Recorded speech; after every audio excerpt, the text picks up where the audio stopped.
Oasis Audio presents The Starlet Spy by Rachel Scott Mcdaniel. Read for you by Moniqua Plante.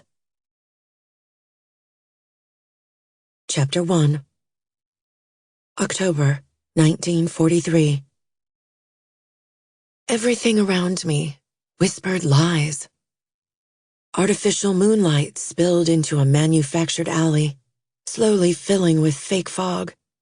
Real haze didn't have a stench, yet the vapors reeked of burnt toast, most likely a reaction from chemicals exposed to the heating element.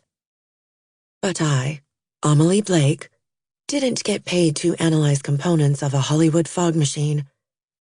I got paid to deceive, to trick the multitudes into believing I was someone else, otherwise known as an actress. A menacing figure stepped from the shadows. "There's nowhere to run." The man's voice carried as much steel as the gun in his gloved hand. My face obediently twisted, feigning a panic I didn't feel. I was entirely safe.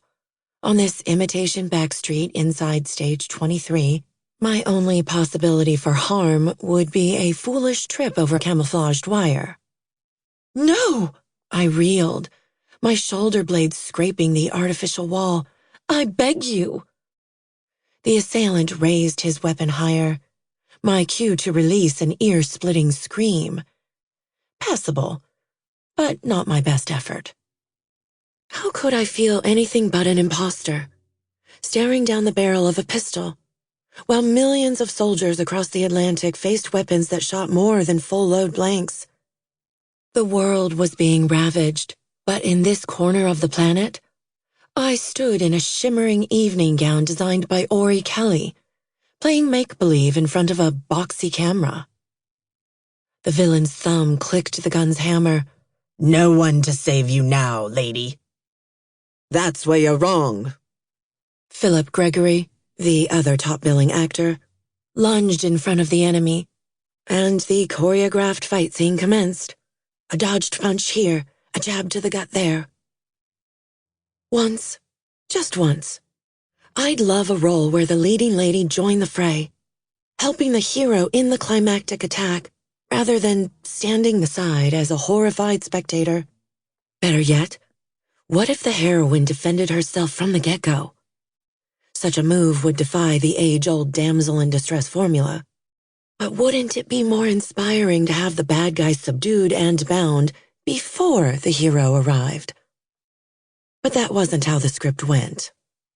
Keeping angled toward the camera, I shrieked and gasped at the appropriate times until the gun fell from the villain's limp hand. Hopefully, this actor could play dead better than the gentleman from my last picture. I swear, one could see the rise and fall of his chest from a kilometer away. The camera swung to me, and I threw my arms round Phil, thankful my tear ducts produced the right amount of drips down my cheeks. If not, the director would force a retake and dump glycerin on my face. "I was so scared. It was horrible," I said on a sob, inwardly wincing because, once again, the writers made my character a raving idiot, which would only confirm what the average moviegoer already suspected. All of America, perhaps the world, thought me the brainless blonde. "I knew you'd come." He crushed me to his chest and kissed me. "I'll always come for you." "Cut!" Our director's booming voice could split the concrete beneath my heels. "That's a wrap, folks. Send it to the team for edits." The crew dispersed in a chaotic din, microphones lowered, lenses capped.